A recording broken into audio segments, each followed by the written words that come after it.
Britain's historic houses chart the social, cultural, and political story of this ancient land. The collections held within their walls bring history to life.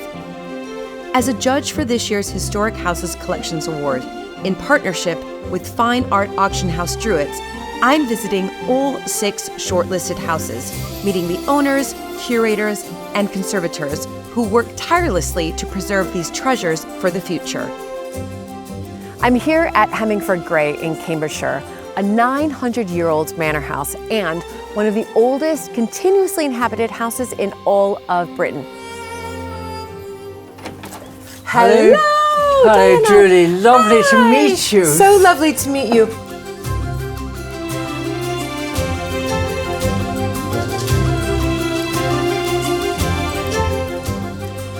Julie, come into my wardrobe. Oh my goodness. Now, Diana, what century am I stepping into right now? I'm standing on what century? You're now in the 12th century. In the 12th century. If you just think, these walls have heard 900 years of people talking. Just imagine all the different fashions that they've seen. Now, there was a certain woman who's the reason that I'm here today, is that right? That's right. My mother-in-law, Lucy Boston, bought it in 1939.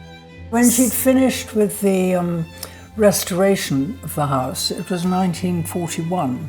Right. And she contacted the welfare people at RAF Whitton, suggesting that maybe once a week, when they weren't night flying, some of the airmen might like to come and relax. And the Padre got very excited. Oh yes, I'll borrow one of the Air Force buses and I'll fill it with chaps and they'll all come over. So a couple of friends came out from Cambridge and covered pillows with different fabrics so they could sit on the floor, and they brought in mattresses. You can see a mattress very nicely wraps around the back of the window. Oh my goodness. It formed a perfect place to sit. To sit. And how often did she do this? Twice a week, every Tuesday and Friday night, all through the war. And the most I've counted in this room, in the visitors' book, is 36 airmen. And she played on an old EMG gramophone. Absolutely beautiful. Now, does it still work? Of course, it was made in 1929. I've already thrown away 3 music things made this century. This record was played very often to end the evening, to wrap it up, as it were. It's a very favourite RAF hymn.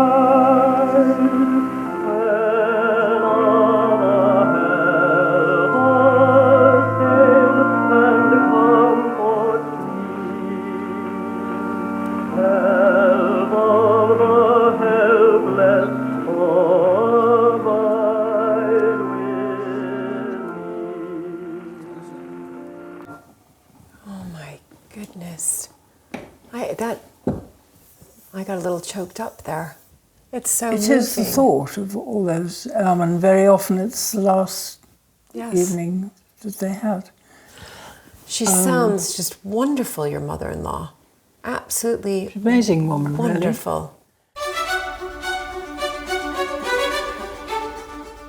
Lucy Boston created the most exquisite and original patchworks.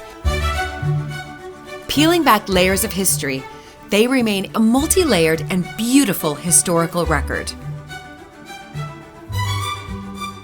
Her first major one. Whoa. And the one for which she's most famous. Oh my goodness. The Lucy Boston Patchwork of the Crosses is now one of the top 10 best-known patchworks worldwide. Oh, it's so beautiful, it gives me chills.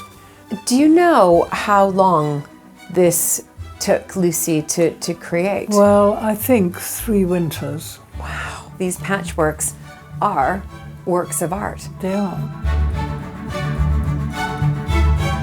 She now limits her palette to these colours. And she's still only 77, 78, 79 when she makes this. What? So She's in her likely- 70s. From now on, each one is one winter, one patchwork. Take This that. one she made for her first granddaughter, Kate, and the little one for Kate's doll. Did So she? Kate and doll both have their stars.